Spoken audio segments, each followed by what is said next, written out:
मेरी मम्मी कहानी शुरू करने से पहले ये 4 काम कर दो। पहला, चैनल को सब्सक्राइब कर दो और वहीं बाजू में घंटी को दबाना है। दूसरा, अपने सभी दोस्तों साथियों में शेयर कर दो। और मेरी ये स्टोरी, मेरा नाम पूनम है और मैं दिल्ली के करावल नगर इलाके में रहती हूँ। हमारा इलाका थोड़ा पिछड़ा हुआ था, जहाँ लड़कियों की जल्दी शादी हो जाती थी। मुझे वो सब करने में कोई खास रुचि नहीं थी। मेरी शादी गाजियाबाद में एक अच्छे परिवार में हुई। मेरी उम्र तब 18 साल की थी। मेरे पति 3 भाई थे और हम सब एक ही घर में रहते थे। सास तो बहुत पहले खत्म हो चुकी थी और ससुर जी बैंक से रिटायर थे। वे अपना ज्यादातर समय पूजा पाठ में बिताते थे। बहुत खुश थी क्योंकि सहेलियों ने बताया था कि बहुत मजा आता है। अब वो रोज करते और मैं ये सोचती कि सब बोलती थी कि बहुत मजा आता है, पर मुझे तो कभी करने का अपनी तरफ से मन ही नहीं किया। मैं तो ये सोचती थी कि रोज क्यों ना खुद सोते हैं और ना सोने देते हैं, फालतू में गीला कर देते हैं। फिर एक दिन मेरी ननद छाया मेरे घर आई। मुझे छाया पर बहुत गुस्सा आता था। हद तो तब हुई जब एक बार मैं नहा रही थी तो बाथरूम में आवाज मारने लगी कि 1 मिनट गेट खोलो। तो ये मैडम जी अंदर आई और अंदर से कुंडी लगाकर, तो मैंने पूछ लिया, क्यों मुझे परेशान करती हो छाया? सच बताओ भैया कितना परेशान करते हैं। मेरे लिए तो वो सब मतलब एक बार करना होता था और वो भी मुझे बोझ लगता था। तो मैंने बता दिया कि बहुत परेशान करते हैं। पहले तो वो खुश थी कि रोज करते हैं, पर जब उसे पता चला कि रोज सिर्फ एक बार और वो भी 2-3 मिनट के लिए, तो वो समझ गई कि मुझे वो सब के बारे में ज्यादा कुछ नहीं पता। छाया भाभी, पर छाया के दिमाग में तो कुछ और ही था। वो बिल्कुल खुल चुकी और दिल में रो रही थी, पर ससुराल था और न चाहते हुए भी ननद की बात माननी पड़ रही थी। मेरा दिमाग काम नहीं कर रहा था। आज मुझे समझ आया कि आपको वो सब करने से नफरत क्यों है। मेरी मासूम भाभी बाहर ही बात करेंगे क्योंकि छोटे भैया को भी काम पर जाना है और हमें बहुत ज्यादा देर हो गई है। छाया ने बात काटते हुए कहा, जो सही भी था। और जैसे ही वह गेट खोला, बड़े भैया मतलब तेरे बड़े चाचा सामने खड़े थे और नहाने का इंतजार कर रहे थे। हम साथ में बाहर निकले थे और क्योंकि मैं उनकी भाभी थी तो उन्होंने मुझे मजाक में टोकते हुए कहा, मैंने भी अकेले नहाने जा रहा हूँ, मेरे साथ भी नहा लो भाभी। मैं शर्म से लाल थी तो कुछ नहीं बोली और चुपचाप पूजा करके रसोई में जाकर खाना बनाने जाने लगी। भाभी, इसका जवाब एक शर्त पर दूंगी। शर्त? कैसी शर्त? आपको बीच वाले भैया के साथ करना होगा। नहीं दीदी, ये पाप है और वो उनके छोटे भाई हैं। आप कैसी बात कर रही हो? भाभी, आपको कुछ नहीं पता। आप अभी तक कुंवारी हो। आपको लगता है कि बड़े भैया रोज करते हैं, पर आपके साथ आज तक नहीं हुआ, इसीलिए मेरा छूना आपको इतना अच्छा लगा। छाया एक सांस में बोल गई, वैसे बड़े देवर जी देखने में भी इतने अच्छे हैं और हंसमुख भी हैं, पर मैं कैसे बोलूंगी, और कहीं किसी को पता चल गया, और ये पाप भी तो है कि अपने ही देवर के साथ। नहीं नहीं दीदी, मुझे नहीं हो पाएगा। देखो भाभी, अगर करना ही है तो सब मैं करवा दूंगी, क्योंकि भैया का भी मन है। ये उनके तौलिए में बना हुआ तंबू बता रहा था।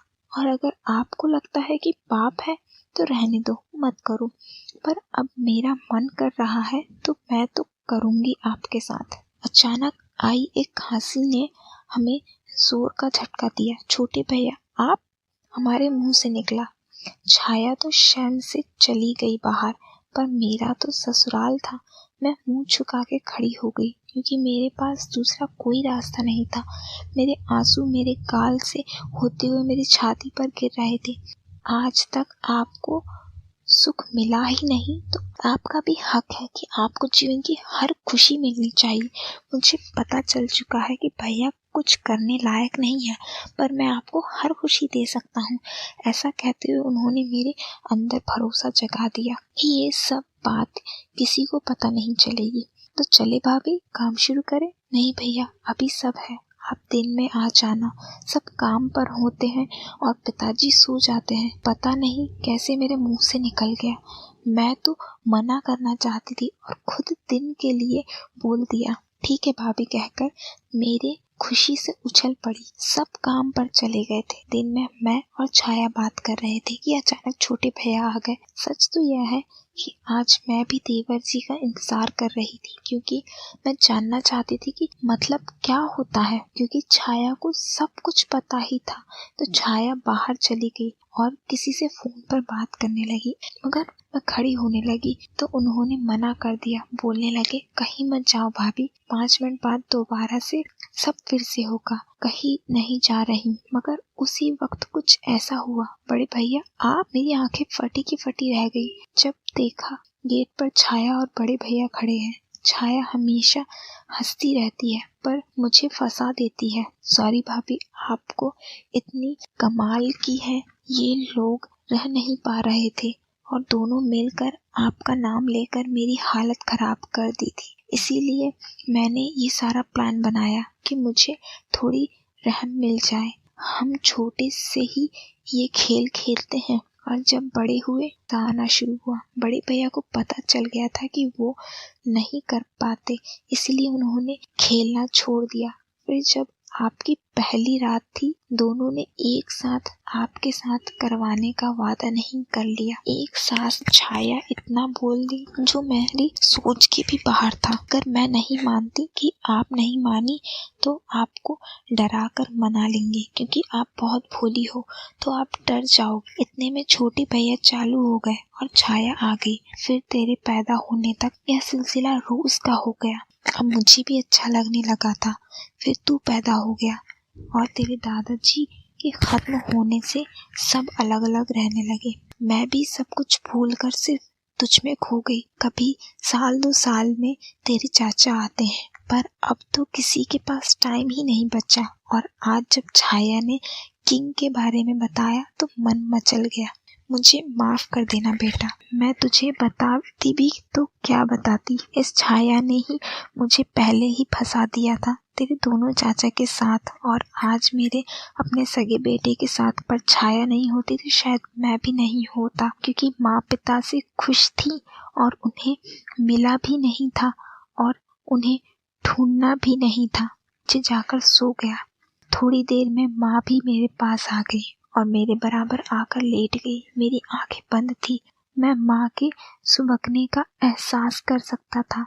मैं समझ सकता था कि वो मुझसे आंखें मिलाने से डर रही हैं, और सच्चाई तो ये थी कि मैं भी डर रहा था उनसे आंखें मिलाने से, क्योंकि मैं भी तो कितने से भिड़ चुका हूँ ये माँ जान चुकी थी। इस अधेड़ में हम दोनों सो गए। सुबह आँख खुली तो माँ शादी में जा चुकी थी।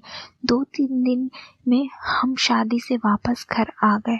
पूरी शादी में माँ और छाया से नजर नहीं मिला पाया था। घर आकर भी घर में कम रुकता था और बाहर निकल जाता था। मैं खुद नहीं चाहता था कि क्या बात मुझे परेशान कर रही है।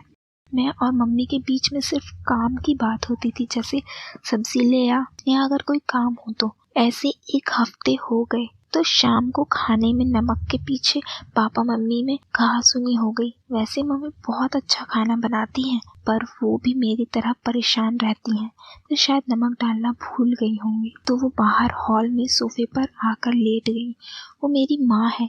मम्मी आप मेरे बेड पर लेट जाओ, आज मैं सोफे पर लेट जाऊंगा। नहीं बेटा मैं ठीक हूँ, तू सो जा आराम से। नहीं मम्मी आप सोफे पे नहीं सोएंगी, पूरे दिन घर का काम करती हो, अगर आराम नहीं करोगी तो बीमार हो जाओगी। इतनी चिंता है तो जॉब कर ले, नौकरानी रख ले अपनी। आपकी बात ठीक है मम्मी, पर कोई अच्छी जॉब तो मिले, और जॉब मिल भी गई तो आज ही सैलरी या नौकरानी तो आ नहीं जाएगी, तो आप मेरे बेड पर सो जाओ।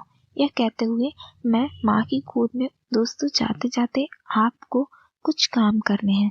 पहला काम, मुझे कमेंट करके ज़रूर बताना कि आपको मेरी स्टोरीज कैसी लग रही हैं। दूसरा काम, अभी चैनल को सब्सक्राइब करें, नहीं किए हैं तो ज़रूर करें, और वहीं बाजू में एक घंटी है उसे दबा दें।